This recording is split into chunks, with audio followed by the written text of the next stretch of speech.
It's not a fake news. It's real news. It's an image from Google Maps in Cambridge in the UK, where Google, because they run privacy software, so they were even worse. The algorithm actually picked up the face of the cow on the side of the road, and you can see that the cow's face is blurred because of privacy. So this is kind of maybe a joke, or in a sense, but it's true. But I think I want to start here to tell you how there is now a big concern in industry about privacy. And for me, for a person who works in academia about security and privacy, this is an exciting time for us, because what people have been doing maybe since the 50s, working on cryptography and security and privacy, now is the industry, the tech industry is getting interested in, and interested in giving some privacy guarantees to the users, whether you're using search or browsing things online, or maybe sharing pictures on your social network. So all these companies that work in these domains are now interested in privacy. Now, you may think, and this is kind of the first reaction I will get, and it's completely justified, is that, well, isn't it all, how can they be truly interested in privacy? Well, that's their case to make, but at least from a research perspective, I would like to mention that it's not a zero-sum game. It's not like either your data is completely owned by companies, or the companies know nothing about you. So there is some kind of trade-off, some kind of if you want, like some kind of a win-win situation where we can provide some privacy to the user, and some data, reveal some data that's maybe the user does not care about revealing, but helps him get some free service from these companies. So, and this is what my talk is going to be about. Now, while preparing this talk, I was, and I spoke a little bit with Flora and with Francesca also, I was a little bit kind of wondering what is the right way to give this talk, because I was really interested in the previous talks that happened, that went on in this seminar.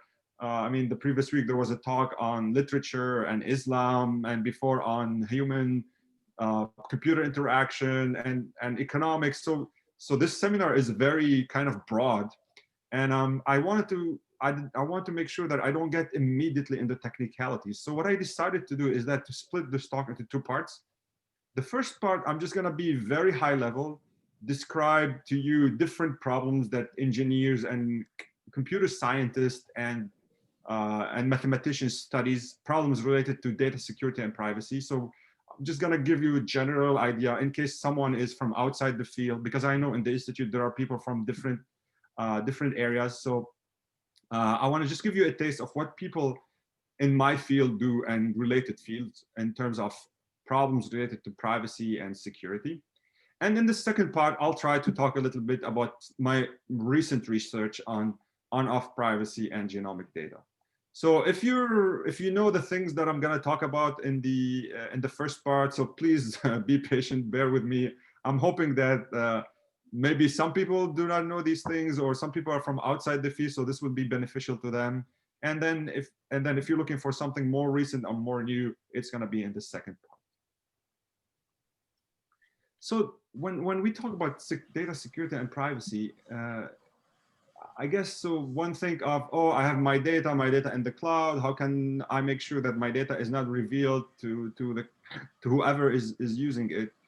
So this is kind of like the high level, but when we come down to pinning down some mathematical problem about privacy, there are many fields and many problem formulations, and all are interesting and all are related to privacy. So some of these problems are anonymity, some of them are differential privacy, some of them are on what's called private information retrieval or secure multi-party computation. So all these keywords are areas that study specific problems related to security. So for example, if you work on security and you meet someone in a conference, you ask, what are you working on? He may say, oh, I'm working on new algorithm on anonymity, or we're looking at this problem in secure multi-party computation. So the umbrella is security and privacy, but there are very specific problems that you can, once you need to do the research, you have to focus on specific problems. And this is what I want to do in the first part of the talk, mainly quickly visit different problem formulation and introduce you to them, and then get to the to my research. The most famous problem in security is what I call the Alice and Bob problem. So, and Alice and Bob are always used in this to describe this problem, and it's the following. So, Alice has a message that wants to send to Bob, but there is an eavesdropper who's listening. And the question is, the problem is, how can Alice send a message to Bob without Eve is listening, without even knowing what the message is? So you can imagine that this kind of situation, they originally probably, these kind of problem occurred in military application and in war. Suppose this is a general on the field who wants to communicate with the base or the leader who's running, or the commander. I mean, since I'm in France, I can use like, this is a general in Napoleon's army, and this is Napoleon, and they want to tell him some information on what's going on in the army, and they don't want the enemy to know what the message is. And the question is, how can we make sure that the eavesdropper does not learn anything about Alice's message?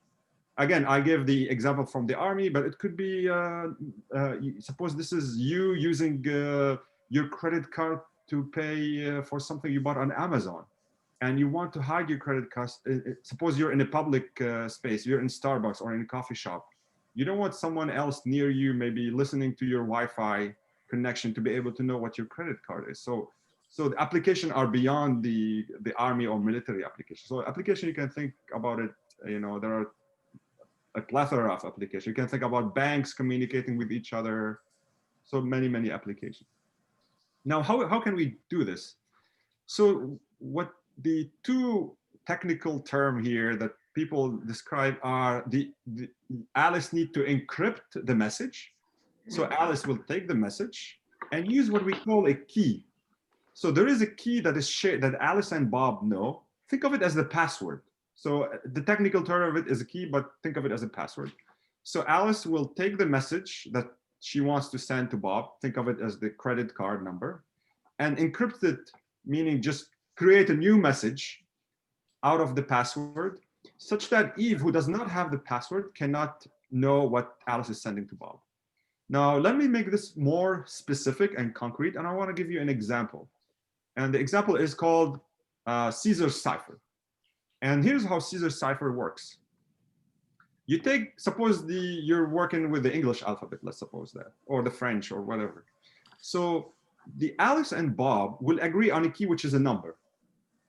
Eve does not know what the key is. And here the number is -3. And what you do, -3, meaning instead of signing A, you go back 3 letters back. So instead of sending A, you replace in your message, you replace A by X, and B by Z, and C by A, and E by C. So everything you shifted by 3 backward. Now, what this gives you an encryption. So what Alice would say, instead of saying the cost of privacy, I think there is some, if you can mute yourself because there's some feedback. So instead of Alice sending the cost of privacy, you see that T becomes Q and H become E, and so on and so forth.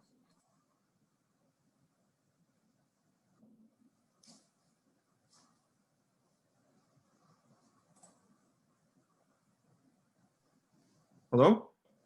Can you hear me? Am I still on? Yes. Okay, good. So this is what happens. So Alice and Bob, they agree on a key, and the key tells you how much you should shift in the letters, and you do this encryption. Now, the most important thing is that Alice and Bob should not, that Eve should not know the key. Otherwise, he can decode. So anyone has a question on how this encryption is done? Everyone's okay? So they agree on the key and they shift. Now, it turns out that this is a very bad way of encrypting the message. Can anyone think of why this is a bad way? How can you break it? So meaning, if you see this message, Q, E, B, Z, L, P, Q, L, C, M, O, F, S, X, Z, W, why this is, you can easily know what's the real message. The reason is that you can leverage the statistics of the language. Meaning, if you know that this is English, then we know that the most used letter is E, right? So you can look in the encrypted text and then look what the most used letter is, and this is E. And then once you know that this is E, once you decipher one letter, you can know the shift, the key, and then you can decipher the whole thing. And you can also, and this is the distribution of the French, of the letters in French. So in both language, E is the most popular or the most likely letter, but in English it's T, the second frequent letter. In French it's A. But anyway, so what you would do, you would look at the encrypted message, you do the histogram of the letter, and you pick, if the text is long enough, you're gonna get the same frequency as here. And then you know that the most frequent letter is E, and then you get the shift and you can decode. You can also decode by leveraging the patterns in the text. For example, in English, the word the is used a lot. So you can look here, you have a 3-word letter, and you can say, well, most probably this is the, which means that Q is mapped to T, which means I'm shifting everything by 3, and you can decode the message. I mean, worst case, you can do brute force, meaning you can shift by 1, you shift by 2 and decode, shift by 3 and decode, and you have 26 shifts, and look which text makes sense. So all this to tell you that even though the text may look garbled or may look like ununderstandable, if you use Caesar's cipher, you can easily decode it. Actually, no one uses Caesar's cipher, so we use Caesar's cipher to explain.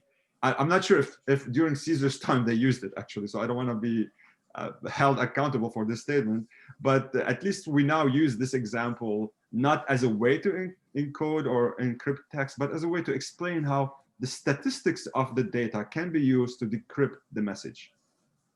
And now we get to the question, which is, how can I ensure that the statistics of the data cannot be used by Eve, the enemy or the adversary, to decode the message? And for this, we need to talk about what I call the information-theoretic formulation, which was, so information theory was introduced by Claude Shannon, who is considered to be the father of information theory. So I want to have, I'm teaching now information theory at Rutgers, so I'm going to summarize information theory in one slide.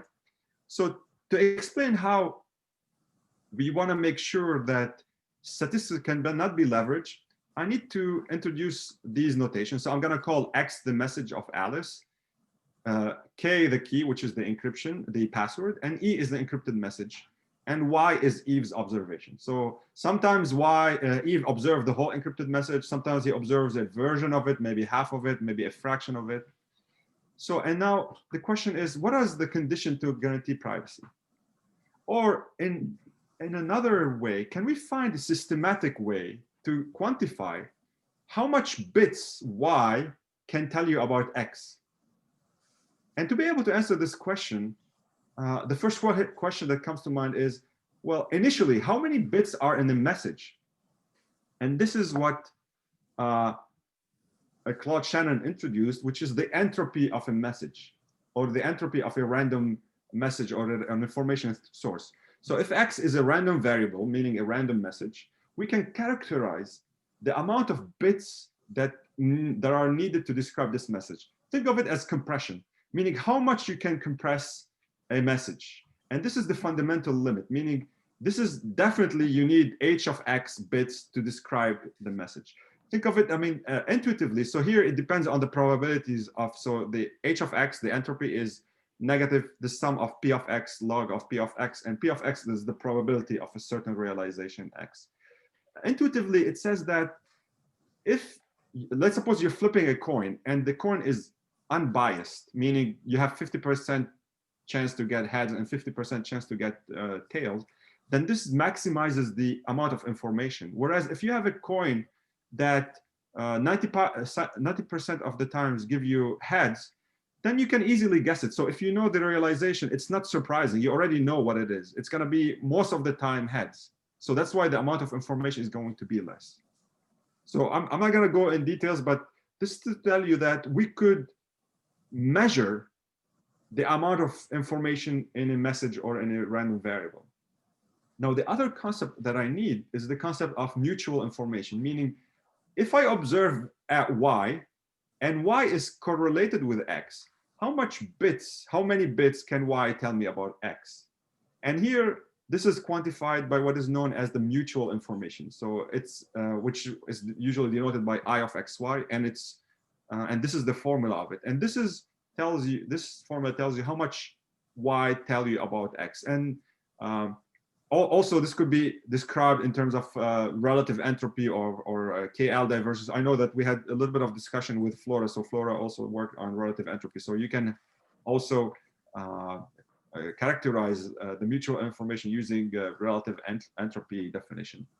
But for me, these are not just definition. These are fundamental quantity that tells you, that have engineering values, meaning h of x tells you how much, the limit of how much you can compress the data.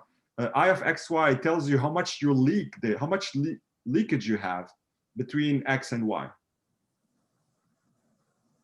So like I said, I of xy measures the number of bits that Eve can learn about Alice's message.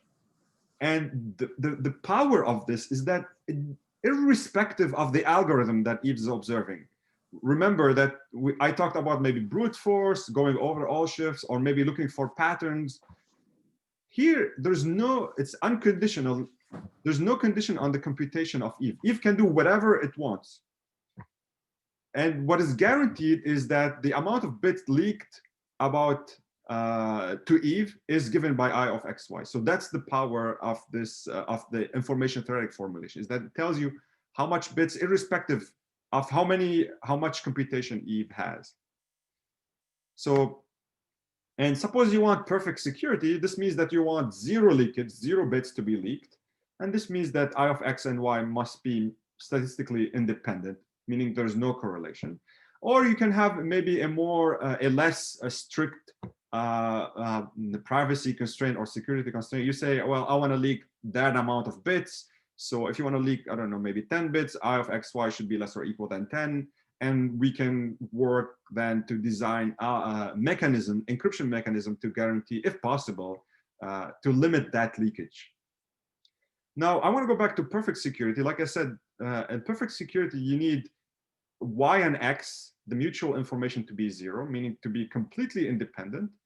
And in 49, Shannon proved that if you want x and y to be independent, then the key, the password you're using, has to be as big as the message.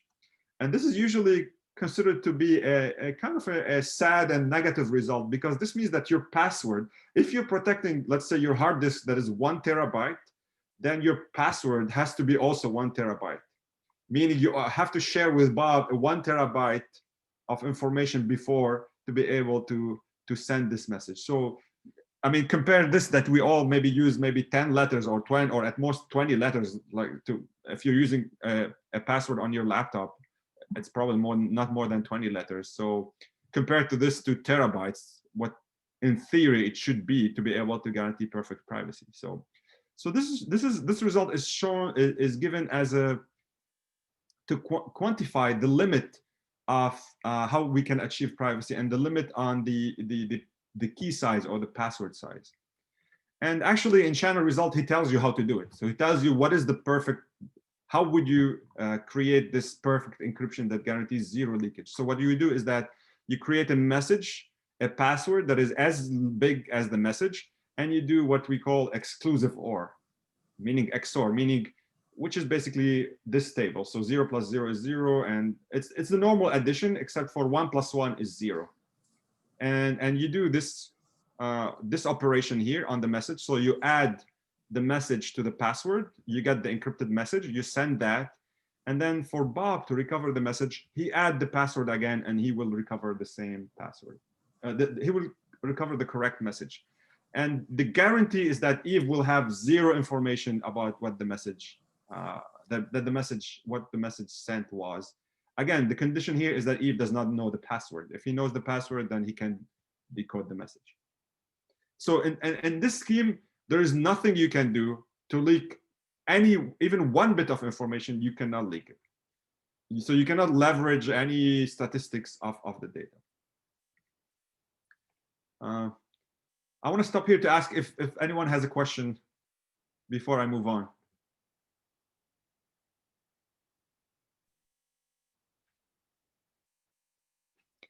Okay, so now you can see that this is a very restrictive condition, that you need the password to be as big as the message. For this reason, people in cryptography were try to think about other maybe privacy guarantees that maybe can be more practical. And the assumption they make is that, let's assume that Eve, the adversary, has limited computation power. Meaning, let's suppose so if you want maybe an analogy, let's suppose he has maybe maybe one computer or two computers, or like, so the amount of power he has is limited. I mean, usually we measure this by the complexity of the algorithm, but I mean, for now, you can think of it this way: how many computers he can rent to try to break the encoding scheme. So, for instance, something is hard. If you want to think of hard problems, suppose that well, Eve can run an algorithm. He can leverage the statistics of the data, but it'll take him thousands of years to solve the problem. So by that time, who cares if it's leak or not? So we call this problem hard. So we want to make the problem maybe not impossible, like in the information-theoretic characterization. It's not impossible to decrypt, but it's going to take thousands of years to decrypt the problem. And that's what in cryptography, these are the kind of solutions that are kind of studied. So instead of assuming infinite computation power for the adversary, assume it's limited. And what can we do then? And of course, you know that these kind of things were used in the World War and in World War I and World War II. I mean, this is the Enigma encoding machine that the Nazis were using to encode to communicate secretly from the Allies. And I think there's a very nice story on how it was broken, the code, how it was broken. And I think there is a movie even about that. So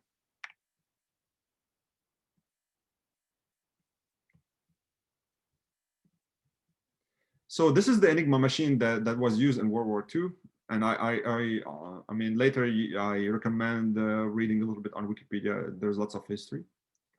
But in general, what is an example of a hard problem that one can use to encrypt the message? So a very famous hard problem is factoring.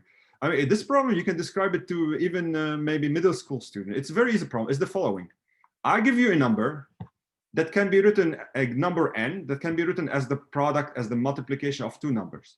And you have to guess these two numbers. For example, to be given maybe a trivial example, let's say I give you 15, and you have to guess that 15 is 5 times 3. This seems to be a super easy problem, but it gets very hard if the number that I give you is very big. Actually, you can make $1 million. There's now $1 million. It's one of what is called the millennium problems. These problems, I listed a few of them here at the bottom. So these are considered to be maybe the most important problems, mathematical problems of the millennium. And if you solve them, you get $1 million. Of course, I mean, the value of solving them is beyond $1 million. I mean, this would be the news and the recognition that one would get is worthless. Not worthless, sorry, is invaluable. But the problem here, the factoring problem is the third problem. So if you're a computer scientist, you probably heard about the P versus NP problem. So to summarize here, many cryptography algorithm or security algorithm that are used nowadays are based on these problems that are supposed to be hard. Actually, we have no proof that this is a hard problem, but up till now, no one was able to come up with a fast algorithm or an efficient algorithm for factoring. No one. So again, if you can ask this to students. I mean, if they can do it fast, it's a big thing. I mean, here I have an example, 314191. I think this is, maybe it looks like, yeah. So how to factor it. So basically, there's the factoring and many other problems that I don't want to talk about that are believed to be hard, and most of cryptographic solution are based on the hardness assumption of these problems. Meaning that for Eve, the adversary, to be able to crack the message or decode the message, it has to do factorization. And everyone believes that factorization is hard, so it's a hard problem, so Eve won't be able to do it. Now, there is a little bit of caveat, is that so far I'm talking about classical computers. I mean, this classical computer as versus quantum computers, actually, we know now that quantum computers can solve some of these problems in a very efficient way.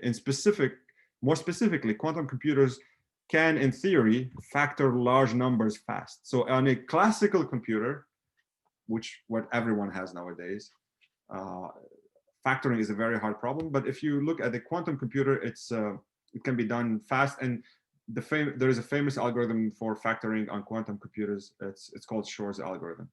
And this has pushed the National Institute of Standardization in the US to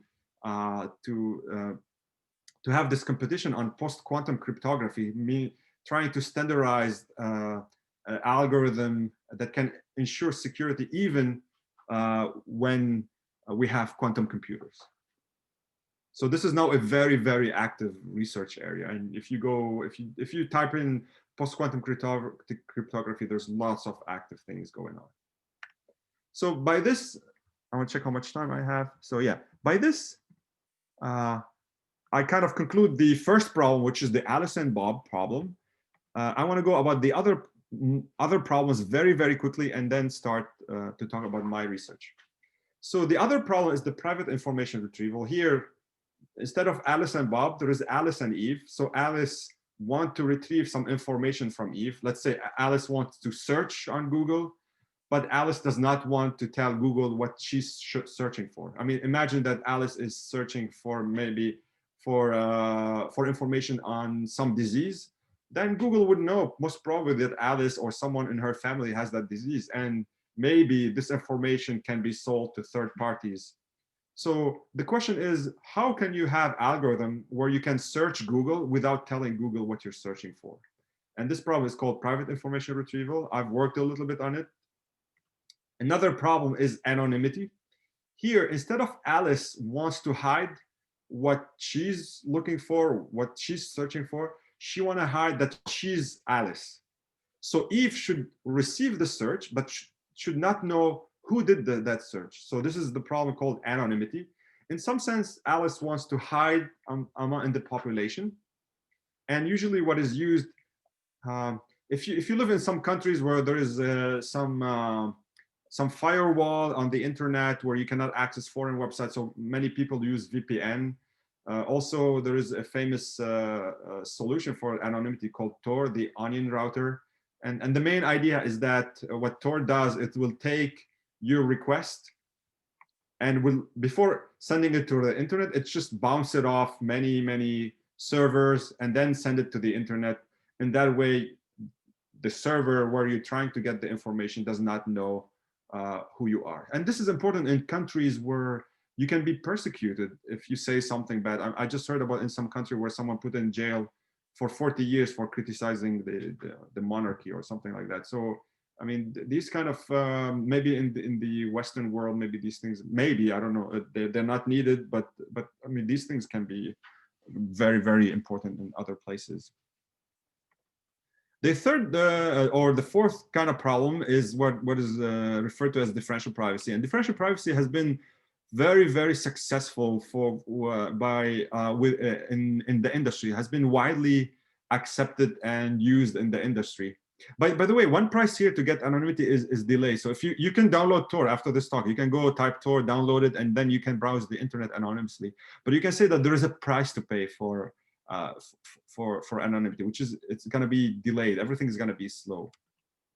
And in differential privacy, the problem is the following. Let's suppose you want to do the census, how many people, let's say, live in Paris, and you want them to give their information, let's say age, how many people live in the household, and so on and so forth.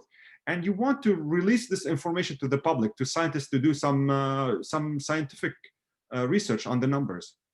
And the question is, how can you release this data and make it available to scientists, but still guarantee privacy about the individuals that participated to these studies?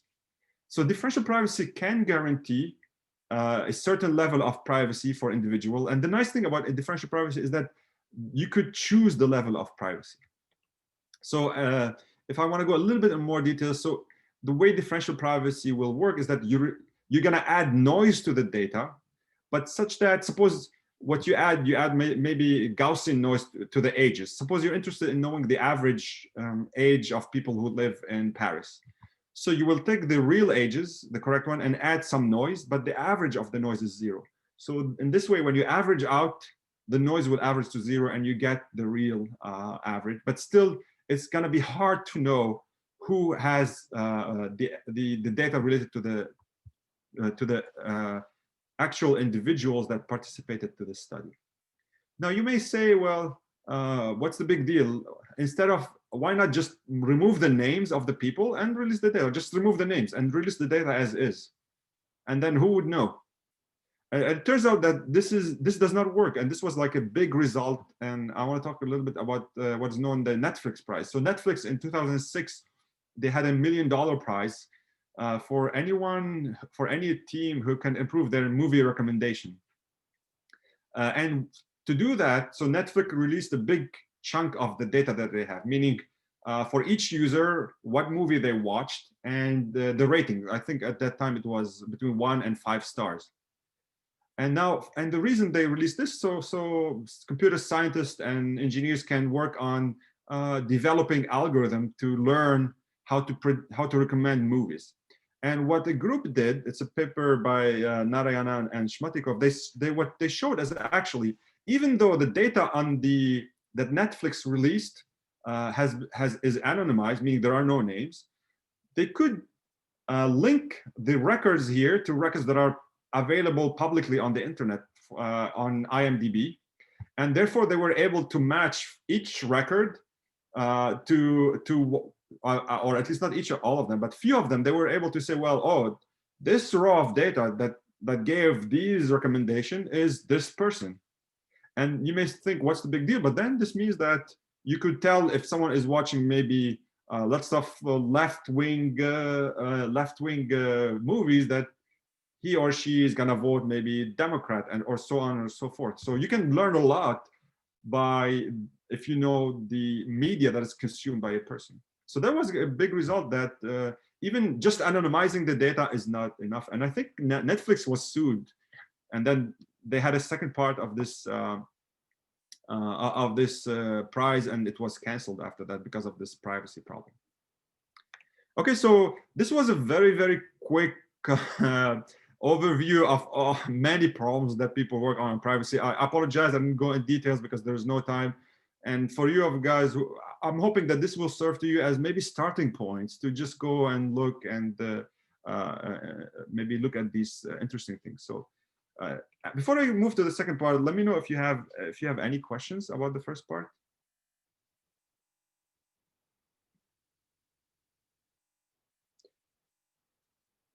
Okay, so I'm going to move to the second part. So the second part, I'm going to talk about my research. And I hope that Francisca and Flora would give me a heads up if I'm going on and on. So if you tell me like whenever I still have 5 minutes. So in the second part, I want to talk about on-off privacy and genomic data. I think one takeaway from all these problems is that privacy costs. There is a high cost for privacy. For example, in the Alice and Bob problem, Alice and Bob have to share a huge key, a huge password.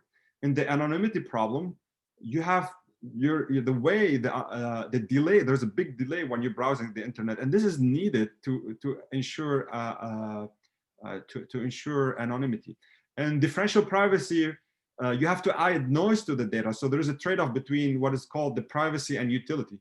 For instance, you can take the census data, completely ignore it, and just publish noise. And this is perfectly private. It's just noise. It's nothing. But then the privacy is high, but the utility is low. So there's this whole privacy. So the privacy is very costly. And what I've started working on in the previous few years is what I call the on-off privacy, meaning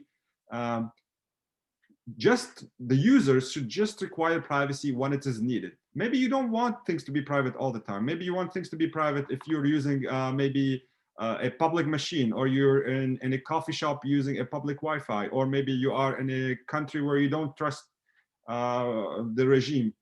So in that sense, I think of privacy much like electricity. And I know people in Europe are, even in the US, but in Europe, I think they have more sensitivity to the environment. So everywhere you have these signs telling you to turn off the lights whenever you're leaving. So think of it as this, is that turn off the privacy when you don't need it. So that's kind of the main motivation of on-off privacy. If you want privacy, it's completely acceptable, and I understand, and you should require it. But whenever you don't need it, if you think you don't need it, just turn it off. It's fine. It's going to make things better. So now, this sounds like a nice idea, but why is it an interesting research problem? Why can I not do the following? Whenever I want privacy, I just use whatever private algorithm I want. And if I don't need privacy, I just use a non-private. I just turn off the algorithm. So what's the big deal? The big deal is that there's correlation between the data. Let's suppose, for example, I give an example here as a correlation in location. Suppose you're an Uber driver and your privacy was off because you have to reveal your location to Uber. So here privacy is off in the red part. And now you want to take a break, and you don't want Uber to know where you're going during your break. So you turn privacy on, right? But if you turn privacy on immediately, I mean, Uber knows you cannot just disappear from one place and appear in another place, right? I will know if I'm Uber, I will know, oh, so you're still here, or you're within a certain radius because of correlation. So in some sense, turning privacy on and off should be done in a smart way, in a way that the correlation in the data does not leak information. So, and here, I'm not going to talk a lot about this example, about correlation in terms of location. We have a couple of papers that already appeared because, again, because I decided just focus on the privacy in genomic data and replace this part by the general introduction. So this is one type of examples or use cases where correlation can kill privacy. The other example is the genomic data. So this brings me to the heart of the research that I want to talk about. So there are lots of companies that, at least now in the US, that they tell you, well, send us your DNA and we're going to do a kind of a profile and tell you, oh, your ancestry, we're going to tell you what kind of maybe diseases you may have, so you can maybe work on preventing it or get ready for it. And here I have some companies. So what the individual does basically, I took this from one of the company's website. So it's a big thing on America. So if you watch American TV, there's always ads for these companies. So they say, well, just send us the saliva and we're going to give you a report. And on the website, they say, well, it's just your saliva. What's the big deal? Just send it to us.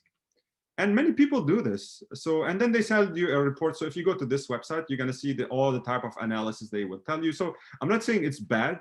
So you get to learn about maybe your wellness, or about, you know, your sleep pattern, maybe some health risk, maybe, and they will give you ancestry report. They will tell you something like this. Oh, you're maybe 10% European, you're 30% Russian, or something like this. And it's fun. Now, the problem is, I mean, for me, is that the people do this is a big, it's a big mind-blowing thing for me, because how could you give a private company, or anyone even, and your data and your name? So they now, because not only you're leaking all your history, your health history, and everything they can know about you, but also you're compromising your kids, your parents, your brothers, your siblings. It's just you're compromising everyone else in your family, because because the DNA is correlated. But people still do it. So the question that I want to ask was how can we maybe guarantee a certain, like, get the information that you want from these companies, but guarantee certain level of privacy? And that's what I want to do next. So how do I formulate the problem? So so your DNA, you probably know that your DNA is a large sequence of 4 C, G, T, and A, right? And we know that certain location in your DNA sequence are related to some diseases. For example, what is known as the sickle cell disease, it's correlated with the HBB gene. So if it's GAC in certain position in the sequence, this means that you don't have the disease. If it's GTG, then you have this disease. So suppose, or for example, schizophrenia also. So schizophrenia is also, you could tell from, with a high probability, whether someone has or will have schizophrenia or not by looking at the distribution of certain genes in the genome. So the problem that we want to look at is, how can I maybe get some fun information if you want, oh, I'm 10% maybe Mediterranean and 3% European, but maybe I want to hide the fact whether I'm going to have schizophrenia or not, or whether I'm going to have sickle cell disease or not. So how can we get the best of both worlds if possible? So let me maybe give a very simple, maybe toy example. Let's suppose this is part of your genome sequence, and you want to hide this position, the position of the A. So let's suppose this is a sensitive position and you want to hide it. So what you do, you say, oh, what's the big deal? I can just, so in terms of on-off privacy, so I'm imagining that privacy is off here. I don't care about hiding these, but privacy is on here. So one can say, well, what could be done is that I can hide this A by just erasing it. I can just hide it here. And then give, if I'm, let's suppose in the future, it's like when, it's like with blood sugar, right? Everyone has these small machines that you can measure your blood and at home. Let's suppose in the future, you can do the DNA at home, or maybe you can do, the person who does the DNA sequencing, it is different than the person, the company that does these analysis.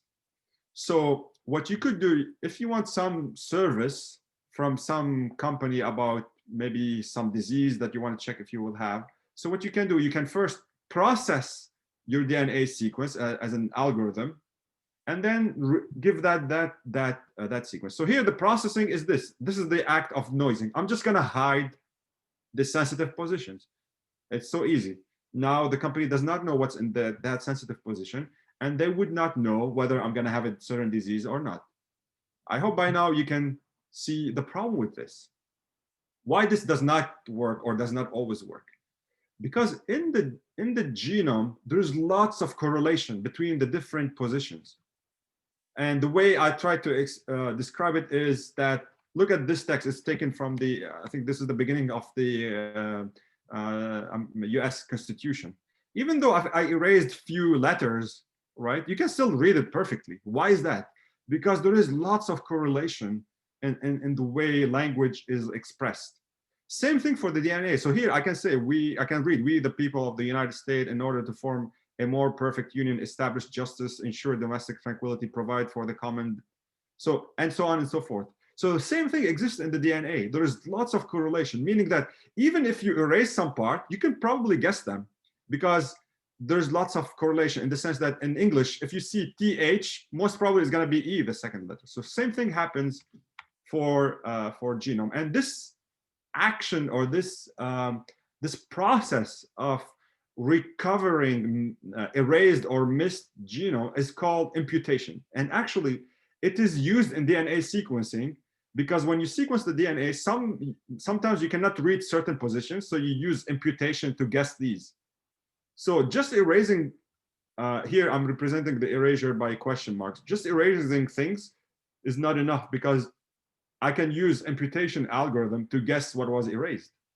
And there is like many algorithms that you can just use to do imputation on DNA data. So one of them is the Michigan imputation server.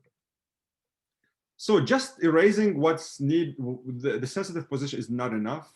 And you may say, oh, well, I'm going to erase more. Maybe instead of erasing exactly, I'm going to erase a little before and a little after. But this is not enough. What if the correlation, and maybe in position 1,000 is correlated to position 10,000, for example? So it's not clear how large the size of the window should be, and also how you measure privacy.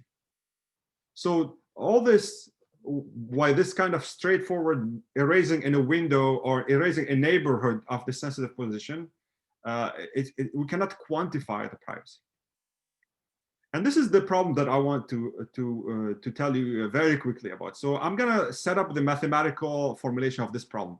So I have the DNA sequence, which is a sequence of length n. I'm representing it here by a sequence x1, x2, up to xn.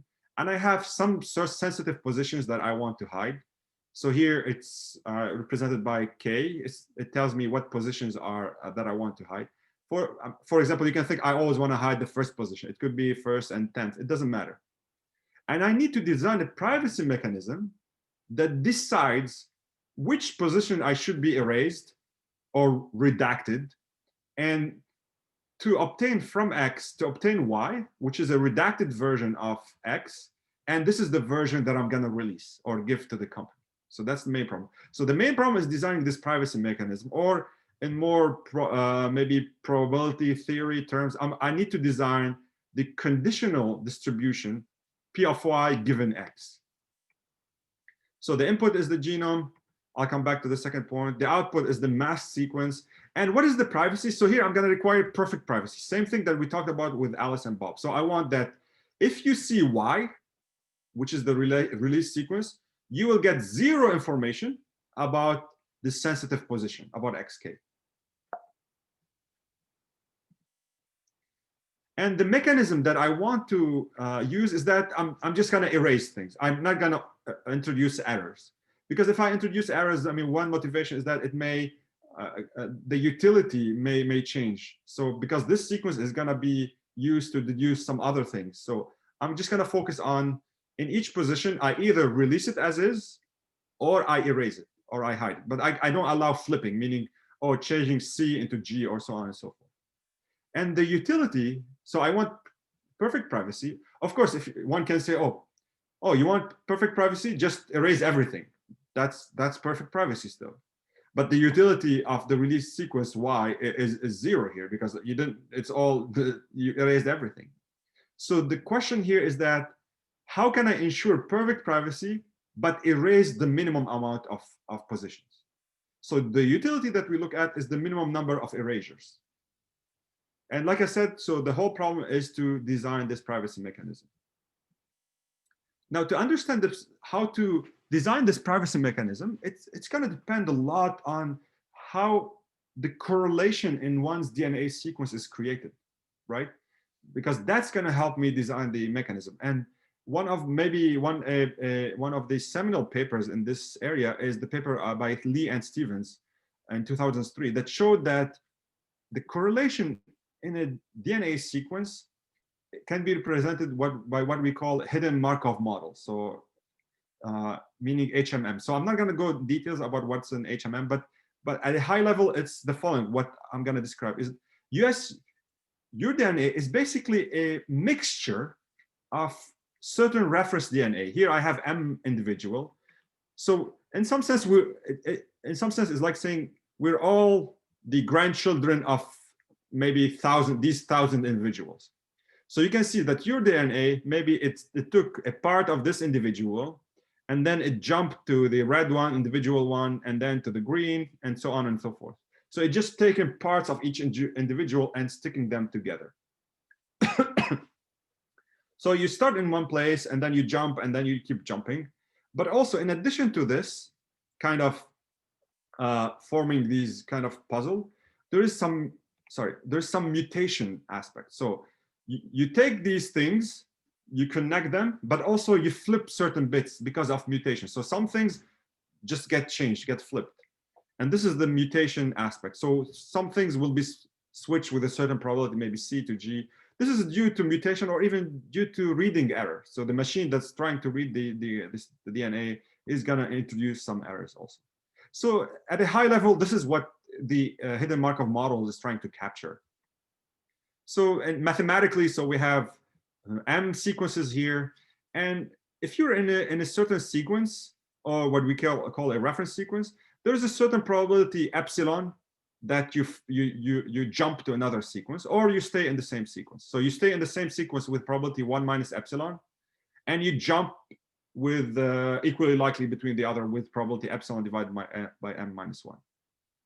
Okay, so epsilon is telling you in some sense the probability of jumping to another sequence, and theta is the crossover probability. Is telling you the probability of an error, maybe a mutation or an error in the reading.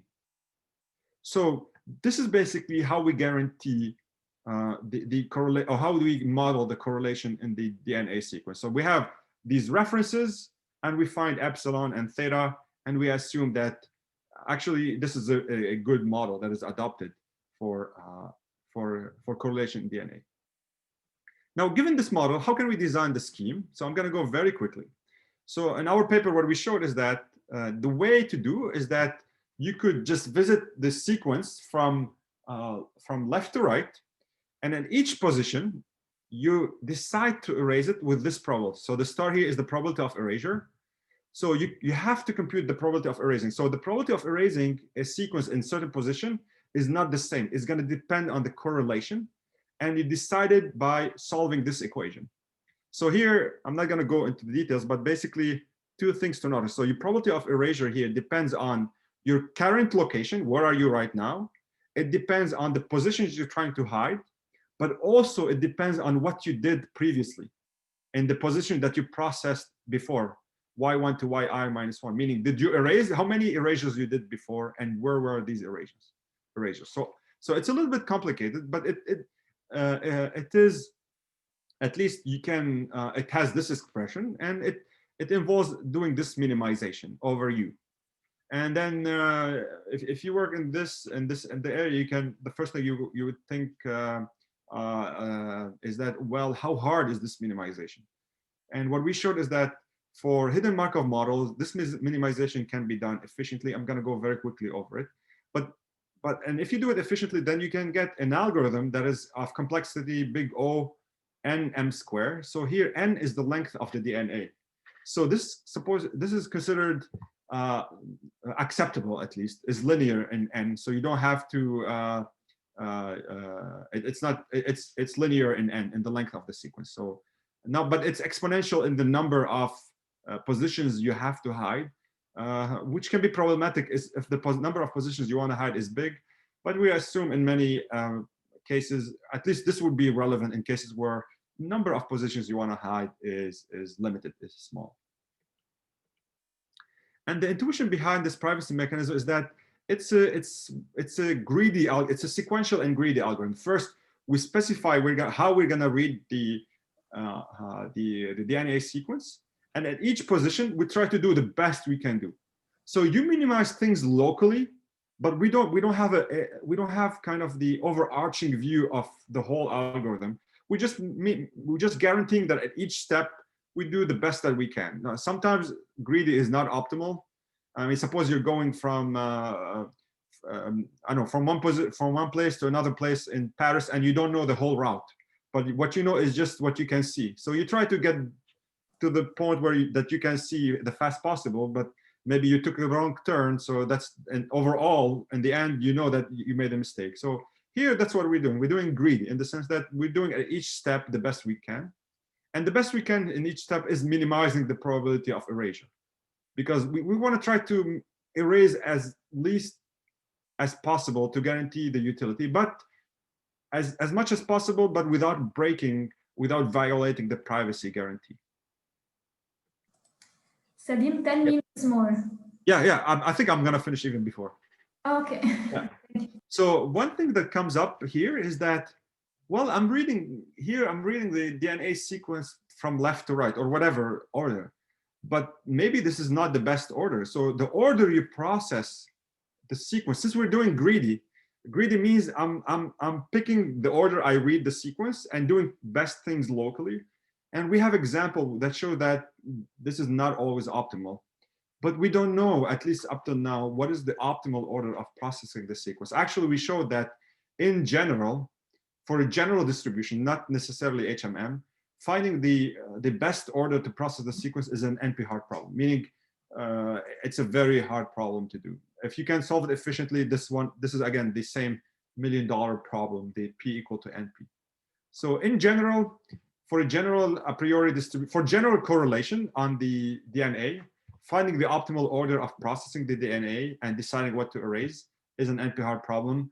We would hope that we want to show something, maybe in general is hard, but maybe for HMM it's not hard, but we don't have such result now. This is just maybe an indication that maybe it's a hard problem. Now, the idea of the computation, the minimization here is that for HMM, we can do learning on graph, what is known as the belief propagation algorithm on the graph. And this can be efficiently done by exchanging messages on the graph of the HMM. And these algorithms are known. So where we show is that you can do a variation of what is known as the forward-backward algorithm that can efficiently solve this minimization. And then once we solve it, then we can plug it in here, and then we can, once you have, so the output here is going to tell you, oh, erase this position with a probability 10% or 5%. And then once you have this probability, you flip a coin, a biased coin, and you decide whether you want to erase or not. And then you move to the next position. You solve this problem again, and so on and so forth. Now, we did a bit of simulation result on synthetic data, meaning on data, not real data, just data that we generated. So we looked at sequences of length 100 that are randomly generated. And we looked at hiding the first position. And we choose we kept the probability theta of mutation and error to be 0.01, but we varied epsilon. Epsilon, remember, epsilon, you think of it as the stickiness. How long you're going to be reading from one reference before leaving to another reference. So, and here you have the utility and the graph. Utility meaning the percentage. Yeah, here it's between 0 and 1. So 1 is 100%, is the probability of erasure. So here the average that is erased. So the closer you are to 1, meaning you're better in terms of utility. And this is the transition probability. So this is the utility of our algorithm here. And this is an upper bound, meaning you cannot do better than this. So you can see that as epsilon increases, our algorithm gets closer and closer to being optimal. But there's a big, here, there's a gap. We don't know how big is this gap. It could be because our bound is loose. But there is room for improvement here. But at least here, we're guaranteeing zero full privacy. And for smaller values, for a number of sequences equal to m references, what we could do, we can solve the optimal algorithm, which is in red here. And you can see that it tells you that the actual optimal thing could be something in between, and we don't know what it is. And this is kind of something that we're currently working on improving. This brings me to the end, to kind of concluding and looking forward.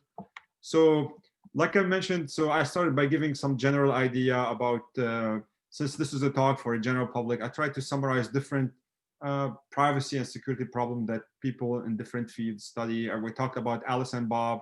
We talked about private information retrieval. We talked about anonymity and differential privacy. And then I introduced the problem of on-off privacy that I have been working on for the past 2 years. The main idea is that privacy is costly. And think of it as electricity, and you want to use it only when needed. And we proposed mechanism to ensure privacy in DNA data. So some open problems that we're kind of thinking about right now is that to try to better understand the optimality of our algorithm, maybe to be able to derive an optimal ordering. And so far we don't have, I mean, for us, for theoreticians, it's interesting also to completely characterize the utility. What I showed you is these curves are numerical simulation, but we don't have formula for them. So that's another problem that we are interested in. And of course, so we're currently working also on implementing these algorithms on real biodata, and Hoon, my collaborator, is strongly involved in that.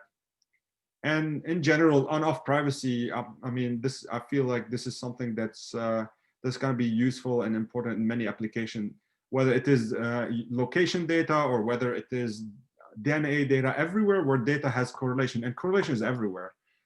You can think about some example or application that I didn't talk about, correlation in social networks. So suppose on your social network, let's suppose on your Facebook, you turn your privacy on, but all your friends have their privacy off.